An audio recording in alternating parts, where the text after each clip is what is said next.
Journalism is clearly not a crime, not here, not there, not anywhere in the world.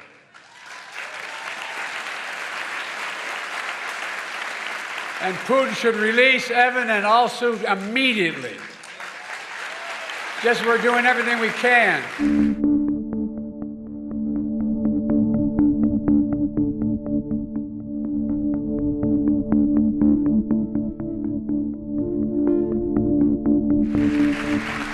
We're doing everything we can to bring home journalists, fellow journalists, Austin, and all Americans like Paul Whelan, who wrongfully detained all around the world.